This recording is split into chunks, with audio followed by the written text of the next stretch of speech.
Janmashtami. Let's talk something about Krishna. For today's thought, let's have something which would inspire us to be a good living being. Some values which we take from Lord Krishna. So the thought goes, to be brave, yet kind. To be sharp, yet loving. Let's all embrace the virtues of Lord Krishna this Janmashtami. Yes, Lord Krishna, the very brave of all, but was equally very kind. He was compassionate towards human being, towards every living being. He was very sharp, but at the same side, he was also loving towards every human being. So these were the two qualities that Lord Krishna possessed, and this Janmashtami, let's all pray to Lord Krishna to bless us with the same qualities. Not to become God, but to become good human beings. Today we are going to deal with the chapter from our first flight book, from the Diary of Anne Frank. Yes, if you remember, a couple of years back, this was one of the novels which the children of grade 10 had to read for their course. Right? Diary of a Young Girl, that is written by Anne Frank. This is the entire diary. The name, Diary of a Young Girl. So this was the part of syllabus for grade 10.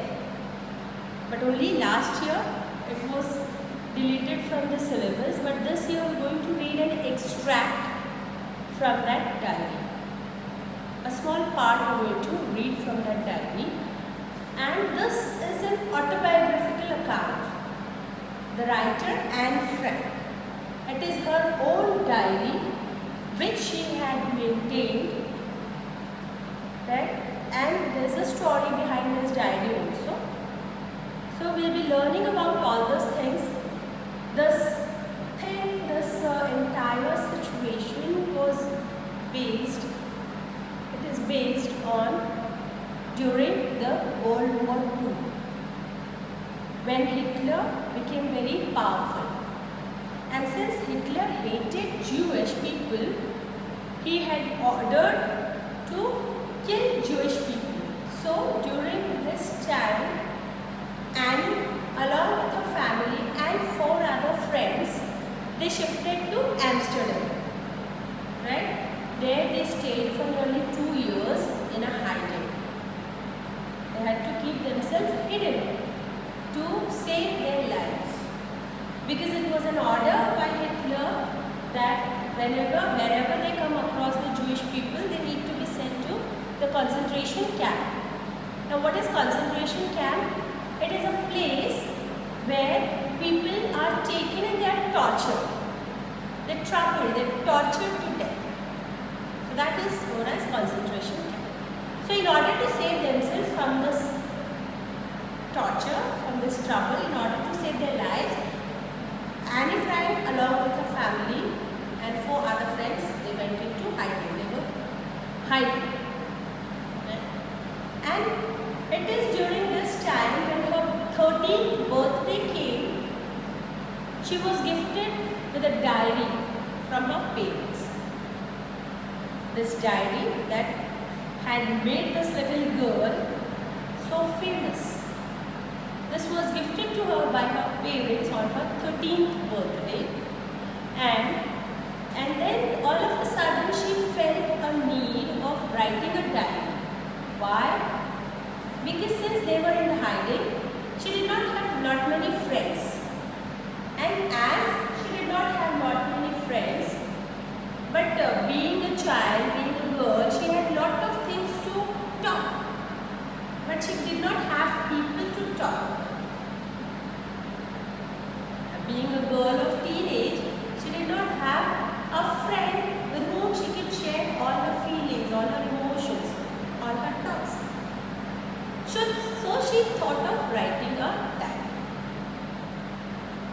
And then she says that before starting to write a diary, she was thinking, like, what would be the use of this diary if she writes? Who will be interested in reading a diary of just a 13-year-old girl? And that's true. A girl of 13 years, she is such a small girl. What important thing she is going to write in her diary that grown-up people or other people in the world should be interested in reading it? But then she gives a second thought and she says it's okay. Whether anybody likes it or no, reads it or no, I want to maintain this diary, I want to write this diary for myself. And this diary, she says, would become her friend. So she named the diary as Kitty.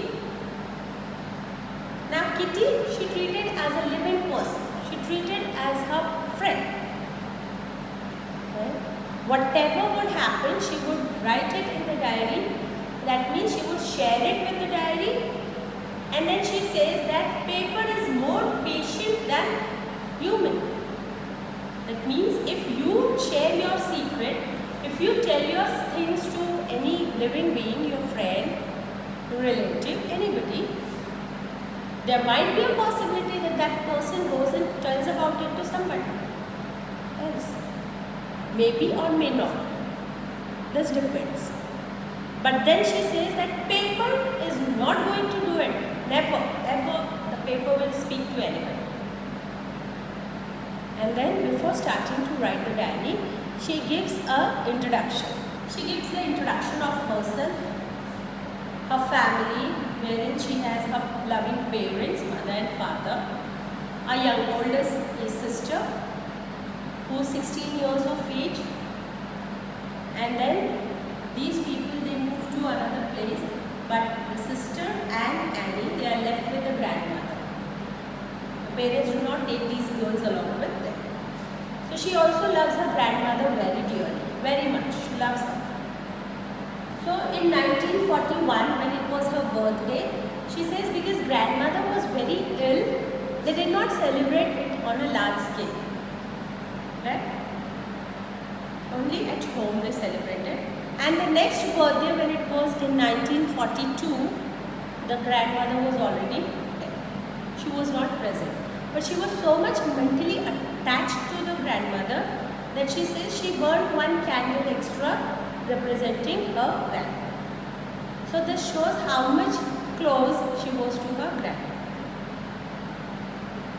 So all these things, when she talks about her education, Montessori education and school education, everything she is giving an account to the diary, in order that the diary should know everything, and it can also be if somebody reads her diary, they should know what Annie was, who Annie was.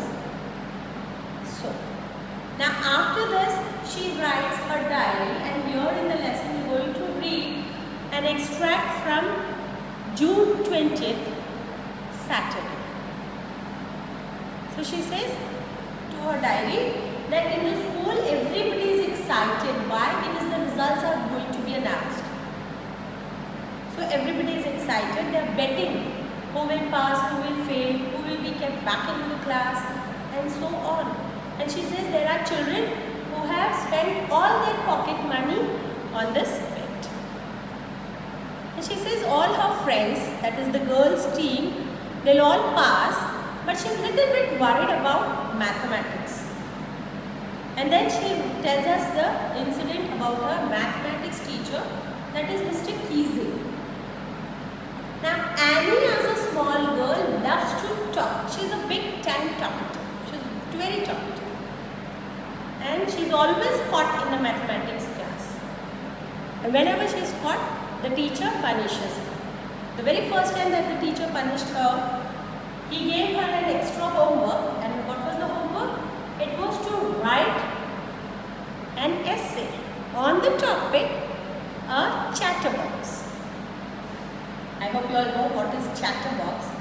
Yes, a person who talks too much, we call that person as a chatterbox. right?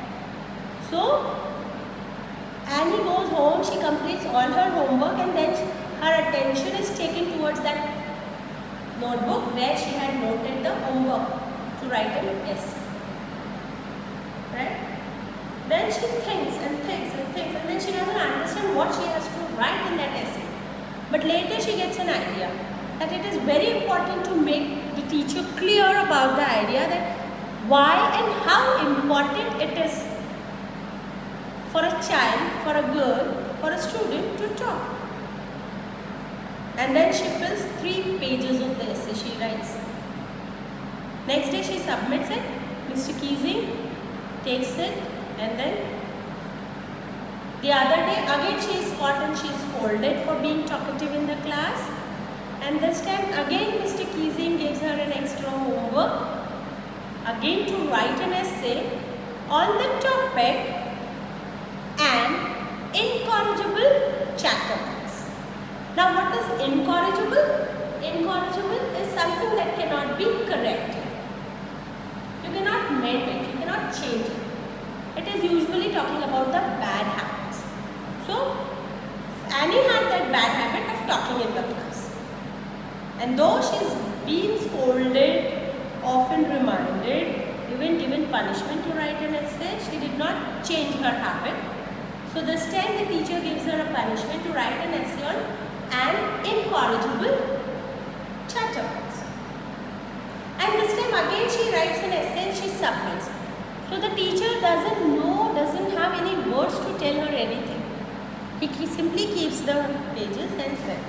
And then for 2 classes, the teacher does not scold her. Maybe Annie also does not talk. But on the 3rd day, 3rd class, she is again caught. And she is again given a homework as a punishment to write again an essay on the topic quack, quack, quack, said Mistress Chatterbox. So this is the topic.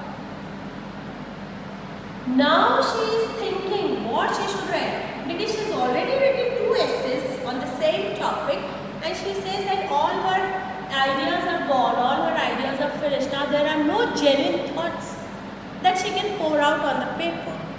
So then there's one friend of her who says that, okay, I will help you out, right? So when doing this, the friend is like, she writes a poem. She writes poetry. So she says, but it will not be in the form of an essay, but I can help you in the form of poetry. So she writes a verse of poem, which next day when she submits to the teacher reads it. And what is the poem about? The poem is about that there is mother duck, a father swan, and there are 3 ducklings, baby ducks. So these 3 ducklings, they are beaten by their parent, by the father, for being very talkative. Very badly the father beats these 3 ducks. And that's how the poem continues. So next day when she submits this poem to Mr. Keesing really likes this poem. Right? And Annie feels that Mr. Keesing is trying to trouble her, trying to play jokes on her. So this time she says that I will show him how smart I am. Right? And then Mr. Keesing, he really likes the poem. He does not tell anything to Annie. After that, he never told anything to Annie regarding talking or anything of that sort. Never punished him. Rather, Annie says that he liked the poem so much that he read out in the class. In Annie's class, as well as in the other classes also he read out. And then Annie says, after that I could find a change in my mathematics teacher. That he had started cracking jokes. He had become a little bit friendly. So this is a small extract from the diary of a young girl by Anne Frank, right, which tells us that even a small child could write sense and how did this diary come into notice this diary became very famous. How? After the end of World War, right? Annie died in 1945. So at the age of 15, she died. So after the World War was over, when only father was alive, so when he came back to that hiding place, he saw the diary and his name was written on it. So he read it and he wanted to get this diary printed for the people to read it. Originally the diary is written in Dutch language, right? But later on it was published into different languages, various languages of various countries. Like in India also we have that, it's published in English. We are using the English version of it. So this is how a small girl became so very famous in India, wherein she's quoted all her experiences of day to day and even some special events. So this is all about the lesson. Just read the lesson, go through it and enjoy reading the lesson.